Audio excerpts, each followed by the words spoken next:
सब जानती हैं कैकेयी ने अपने स्वामी दशरथ युद्ध क्षेत्र से जब रथ की कील निकल गई तो अपनी उंगली डाल और अपने स्वामी के प्राण बचा के ले आई। सांडली एक देवी ऐसी थी, सांडली, जिसका पति जो था बड़ा कामी था, वैश्यावृत्ति करता था और सांडली पतिव्रता थी। आज अपने पति को कंधे पे बैठा के वैश्या के घर आदेश दिया पति ने कि सांडली तुम पतिव्रता की, हाँ कि तो मुझे अपने कंधों पे बैठा और मेरी वैश्या के पास ले चल। पतिव्रता है, बैठा ली, क्योंकि वो कोड़ी चल सकता नहीं था। बैठा लिया, जा रही है रास्ते में, अंधेरा हो गया।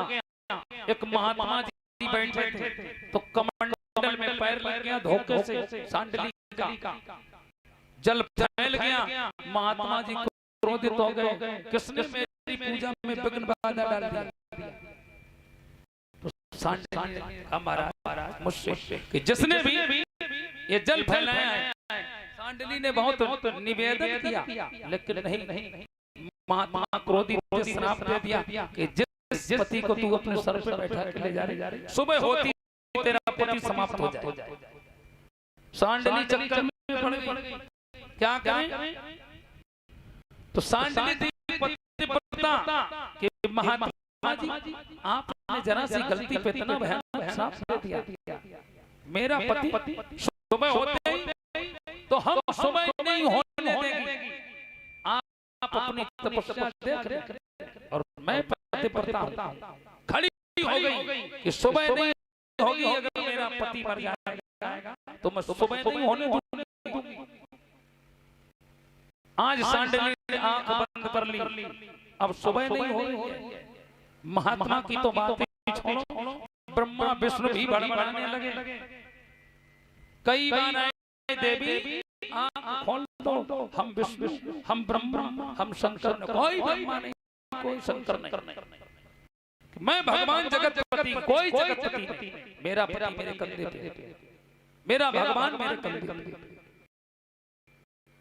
आंख खोले, सृष्टि का सिस्टम बिगड़ जाएगा देवी। आंख नहीं।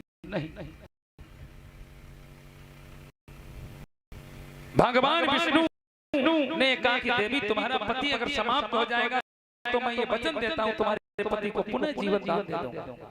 तब जब सांडली ने आंख खोली, पति मर गया, लेकिन भगवान ने फिर ऐसी नारियां हैं लेकिन संस्कृति और संस्कृत दो चीजें बिगड़ गई। रहन सहन, बोल सभ्यता बिगड़ गई।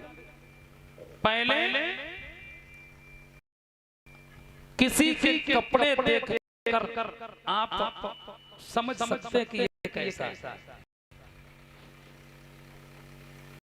आजकल फैशन का दौर है ना, आजकल प्रदर्शन का जमाना है। दर्शन का नहीं, जबकि दर्शन का होना चाहिए, लेकिन प्रदर्शन का जमाना है। घर में बैठे बैठे फेसबुक के माध्यम से प्रदर्शन हो रहा है। पिताजी जान लिखा है, वही नारी भारत आज भी है जिसको नाम दिया गया अबला। एक नारी का नाम अबला हो, लेकिन कितनी अबलाएं, कोई अबला नहीं, जिसको चाहे उसको तबला बजाए जाए और नाम रहेगा अबला। पतिदेव परेशान है, नाम है अबला, पूरा घर परेशान है कि बिल्कुल विरोध हो गया आजकल, बिल्कुल उल्टा चल रहा है कलयुग। इनका नाम एक लक्ष्मी भी है, घर की लक्ष्मी, ग्रह लक्ष्मी, और भगवान की कृपा से इनके पास सोना चांदी भी तो लक्ष्मी तो आई। लेकिन ध्यान ईश्वर ने थोड़ा बहुत तुम्हें जो धन्या मान प्रदान किया, तो उसी समय से भी तुमने अपने को लक्ष्मी मान लिया। समय ऐसा आ गया है कि आजकल लोग भगवान की पूजा में समय कितना खर्च करते हैं घर में। कौन कौन भगवान की पूजा के लिए 2 घंटे घर में 1 घंटा खर्च करते हैं? एक घंटा, एक हाथ उठा, बताइए इतनी बहनों में केवल एक हाथ। 24 घंटे में 1 घंटा किसी ने 10 मिनट के लिए नहीं उठाया, एक भी नहीं उठा। बताओ क्या करते रहते हो? भाइयों में हमारे 1 घंटा कोई समय पूजा खर्च करता है? पूजा के अब विचार करिए कि 24 घंटे भगवान ने तुम्हें दिए और 1 घंटा आप पूजा के लिए नहीं खर्च करोगे तो भगवान क्या तुम्हारी खबर लेंगे? जिसने इतना सुंदर तन दिया, जीवन दिया, सब कुछ दिया और उसकी पूजा के लिए हमें 1 घंटा और भगवान चाहे तो काऊ व्यक्ति को फालिस को शिकार बनाए बैठो। जो हाथ अपनों ही काम नहीं करे, अगर ईश्वर की कृपा हो, ईश्वर की मर्जी हो तो ये ऐसा ही रहेगा। चलोगे है कि अभी कोरोना के समय सारे लोग कैसे बड़बड़ा, लेकिन भूल जाते हो कि भगवान भी कोई चीज है, उसकी शरण में रह के दुनिया के संकट आपको छू नहीं सकते। ध्यान ये सब भक्तों की महिमा है। 7 दिन आएंगे तो दिखाएंगे कि भगवान भक्तों के घर जा कभी भक्त नहीं गया भगवान के पास। और कोई एक ही आदमी कह दे कि भगवान के घर भक्त गया, कोई कहे पहुंचा भगवान खुद भागते हैं भक्त के पास और भक्तों के दर्शन भगवान स्वयं करने जाते हैं। ध्यान रखना, भक्त बहुत बड़ा होता है। आज देखा कि सब बहनें इतनी बैठी, कोई पूजा के लिए घर में अच्छा काम क्या रहेगा आजकल ये बताओ? ना तो आपको लीपना पड़ता है, ना आपको चक्की चलनी पड़ती, ना ईंधन लकड़ी की कोई झंझट, चूल्हे चौके की झंझट, नहाया धोया टाइल पत्थर का मकान बना और इंडक्शन चालू किया, फटाफट काम। घंटे एक घंटे के नहाने धोने का काम कितना है? खाना पीना 2 घंटे, फिर क्या करती रहते हो 24 घंटे? 6 घंटे 7 घंटे सो लो। इसके बाद कौन से काम? गेहूं फटकने नहीं पड़ते तो आटा पिसा बढ़िया। लेकिन करते क्या? आईफोन रखा है घर में, पति देव कर रहे हैं नौकरी, मोटी सी बिना पति देव नौकरी करते हैं, क्या मेहनत मालूम? तो फेस कर दिया कि रिचार्ज खत्म हो गया,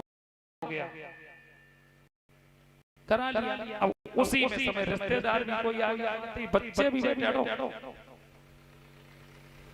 शर्म करिए कि तुम भारत की नारी हो और फिर कहती है अंतर यही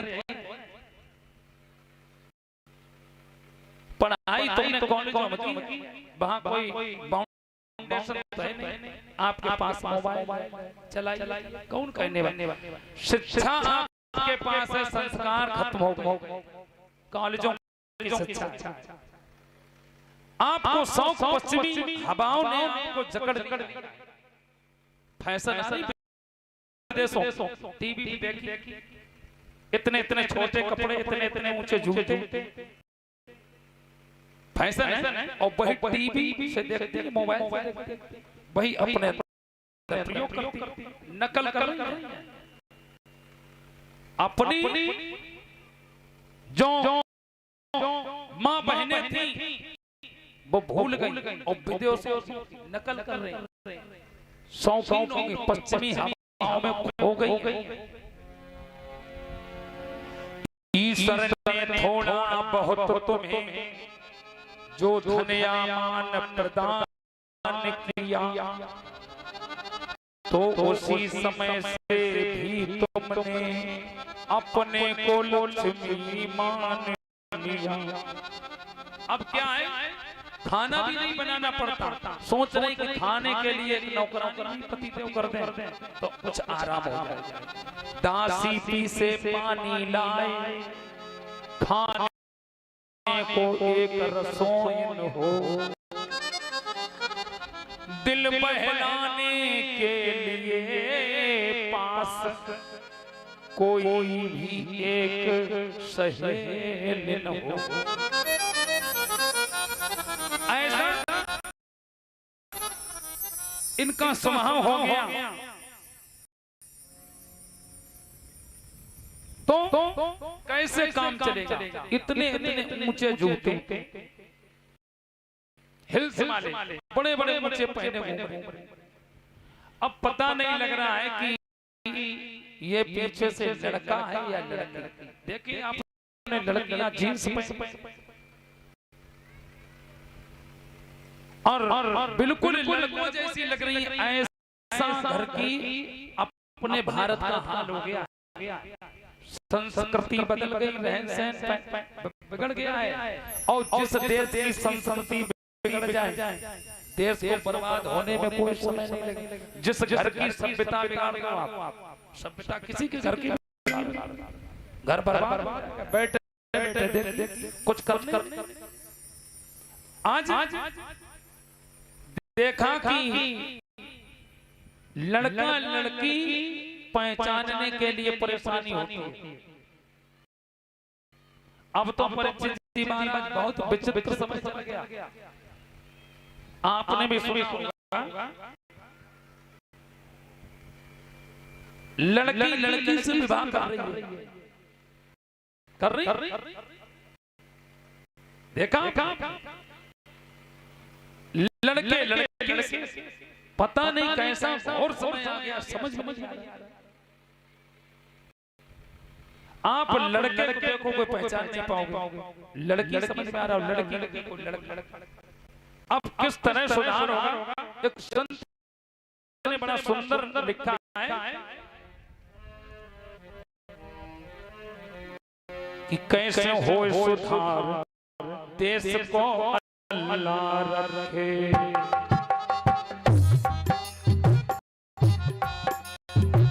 कैसे हो सुधार देश को अल्लाह रखे।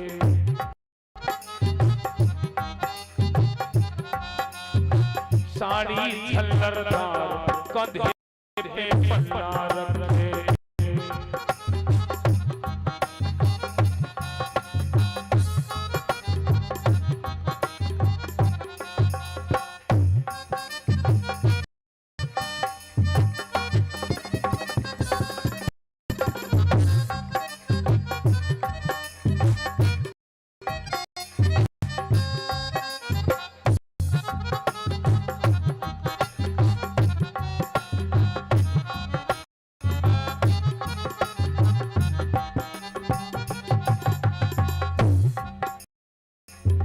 फैशन में इतनी है दीवानी, नारी बन गई इंग्लिस्तानी।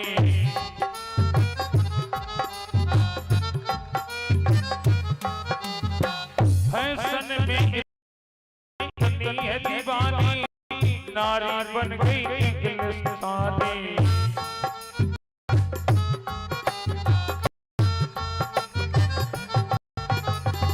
बीबी दफ्तर जाए, मियां घर अल्लाह रखे। कैसे हो सुधार देश को अल्लाह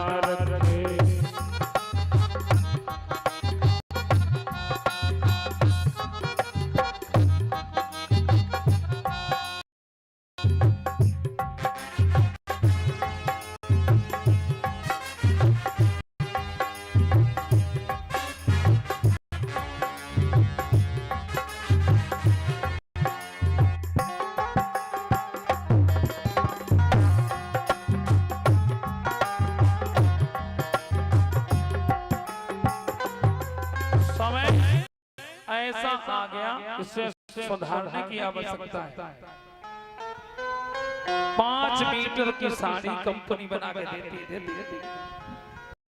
इतनी माताएं बहने बैठे, कोई साड़ी 5 मीटर से कमाती है, कोई 5 मीटर से कमाती साड़ी, फिर भी 5 मीटर की साड़ी में शरीर नहीं ढक पाता। देख रहे हैं 5 मीटर बहुत होता है, क्यों बनाती है?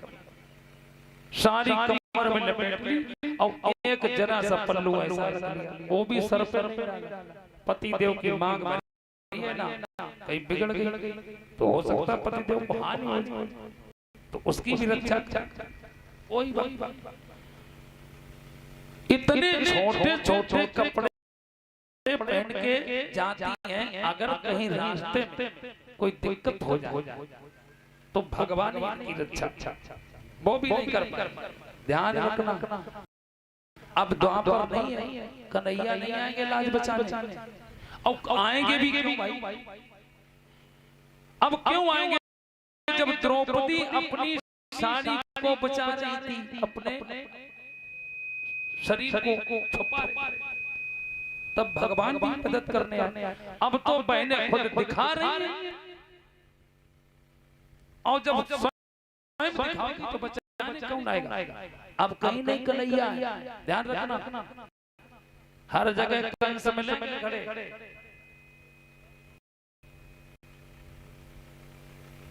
आपकी संस्कृति सभ्यता बिगड़ गई है, आपके दिमाग खराब हो चुके। इसको सुधारने की आवश्यकता है, क्योंकि जैसा खाओगे वैसा बनेगा मन। अब खाए रहे चाइनीज भोजन, चाउमीन, डोसा, मोमोज, बर्गर, फलाने ढमाके, खाने की भी तमीज नहीं है लोगों को। अब कहते हम भारत देश के निवासी, भारत का मुख्य परिधान क्या है बताइए? भारत का परिधान क्या पहनना चाहिए पता है? वो भी पता नहीं।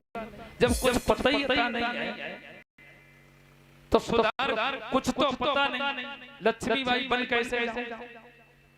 सती अनुसुईया ने ब्रह्मा विष्णु महेश को कुछ 6 महीनों को लल्ला बना और पालना में डाल देते जाई धरती। इसी चित्र को आपने सती अनुसुईया किया, बड़ा घमंड था सबको, ब्रह्माणी को, रुद्राणी को, लक्ष्मी जी को, और अनुसुईया जी ने झुलाए थे, ललना बनाए, खिलाड़ी की खेलो। ये ताकत थी अपने भारत की नारी। यही यशोदा मैया की गोदी में कन्हैया खेले, ऐसे ही थोड़े नियम करिए। सब हो सकता है, हो क्या नहीं सकता, लेकिन करना जब चाहोगे तब। छोड़िए इस बात को। आज जो उत्तान पाद की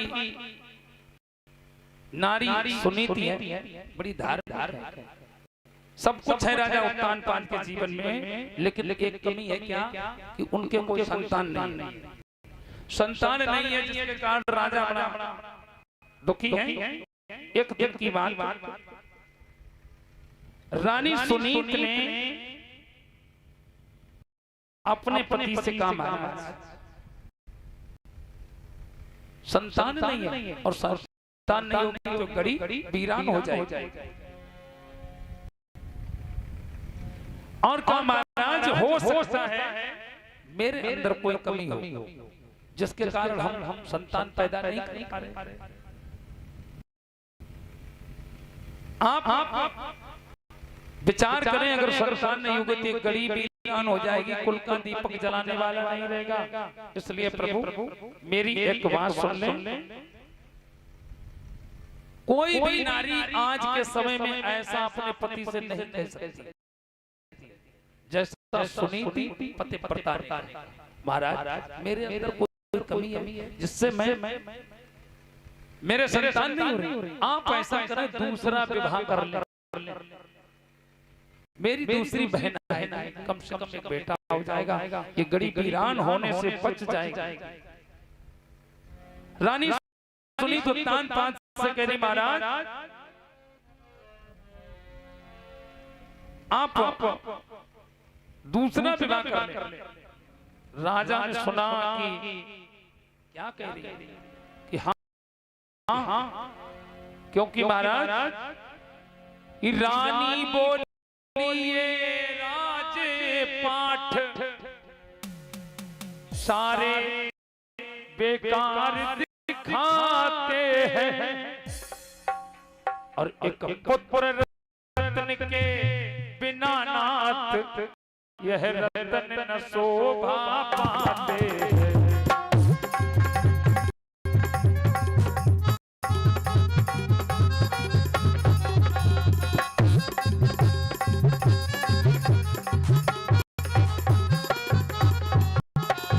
और महाराज लगता है बिल्कुल मौत भवन, व्याकुल कर खाए जाता है, और एक पुत्र रत्न के बिना नाथ ये रत्न न शोभा पाता है।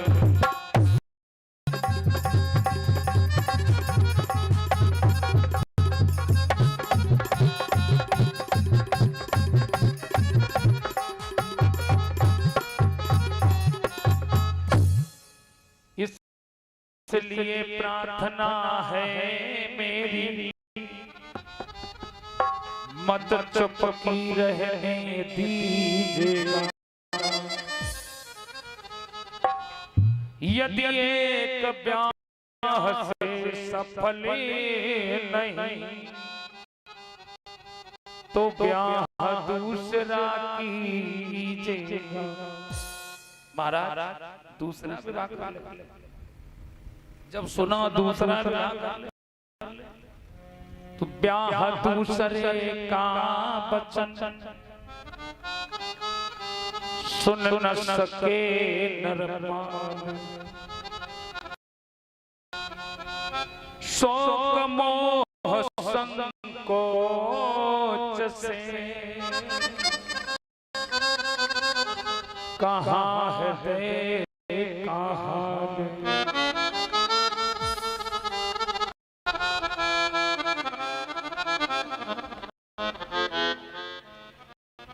कहाँ देवी तुम्हें पता है? दूसरे विवाह का जब वचन सुना राजा उत्तानपाद ने कहा तो शोक मोह तीनों पैदा हो। शोक किस बात की? कोई संतान नहीं अभी तक, गरीब वीरान हो जाए, मेरे बाद कौन इस राज्य को देखेगा? मोह रानी का है कि पतिव्रता नारी है सुनीति, इसका क्या हो? संकोच प्रजा का है कि प्रजा के लोग क्या कहेंगे कि वृद्धावस्था में राजा उत्तानपाद ने दूसरा विवाह कर लिया। अधिक क्या राजा उत्तानपाद ने इनकार कर दिया। कहा देवी अब विवाह नहीं, लोग क्या कि नहीं महाराज विवाह आप कर ले, हमारी एक बहन आएगी जो कम से कम एक बालक हो जाएगा, वीरान होने से बच जाएगी, और मैं गंगा और यमुना की भांति दोनों बहनें मिलकर आपको गले लगा लगा कर प्यार करूंगा। राजा उत्तानपाद ने कहा कि देवी तुम्हें पता है दुनिया में सबसे बुरी क्या है? एक मौत है, एक सौ। मौत बुरी होती है 100। बताओ मौत अच्छी होती है 100। देखिए मौत अच्छी है, 100 तरह बुरे बताई गई, क्योंकि मौत जीवन में एक बार आएगी, और 100 रात दिन छाती पे बैठ के हो रहा मुझे ना मरण दिए और ना जिंदा रखे। इसलिए राजा ने कहा कि नहीं देवी हम विवाह नहीं करेंगे। अधिक क्या बताएं, राजा को मजबूर कर दिया देवी सुनीत ने और कहा कि हमारे परिणाम की चिंता महाराज ना कर। कहा कि तेरा क्या होगा तुझे पता है, जब दो नारियां हो जाएगी तो सब लफड़ा हो जाएगा, एक म्यान में दो नारियां नहीं रह सकती। राजा ने फिर से कहा बुरा सोतिया रोष, यदि पीछे कुछ कष्ट हो तो मत देना दोष। रानी ने उत्तर दिया सुनिए प्राणधार, एक पुत्र के नाम पर है सब कुछ स्वीकार।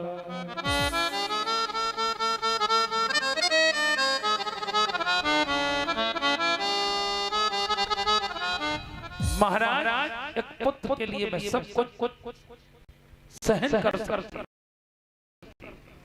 हृदय अधिकारी हो, फिर उससे मुझे वास्ता क्या, जब दासी हूँ इन चरणों की,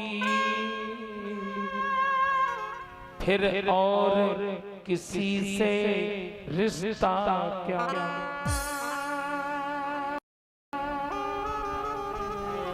यदि मेरी बहन किसी कारण हमसे खिलाफ हो जाएगी तो दासी भी जैसे होगी अपना कर्तव्य निभाए। आज अधिक क्या बताएं, राजा उत्तानपाद को देवी सुनीत ने मजबूर कर दिया और कहा महाराज कुछ भी हो, एक पुत्र के लिए मैं सब कुछ त्याग कर सकता हूं। रानी की इस बात पर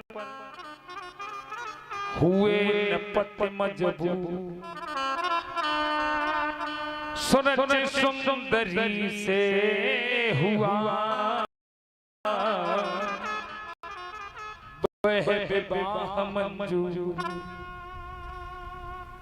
आज विवाह मंजूर हो जाता है और जब विवाह हुआ तो देवी सुरक्षित बैठकर दरवाजे पर डोले में सवार होकर आई और देवी सुनीत आज पहलो दरवाजे पे पहुंची तो सभी जानते हैं विवाह का अवसर होता है तो भीड़ भाड़ का माहौल है। कोई कह रहा है राजा उत्तानपाद ने विवाह कर लिया, दूसरा तो किसी ने कहा उनके संतान नहीं थी इस कारण विवाह किया, किसी ने कहा कि राजा बुढ़ापे में शादी करी, किसी ने कहा कि राजा की रानी पहले से ही मौजूद, वो भी इस महल में रह रही। आज भांति भांति की चर्चाएं हो रही हैं दरवाजे पे। रानी सुरत आज डोले में बैठी है।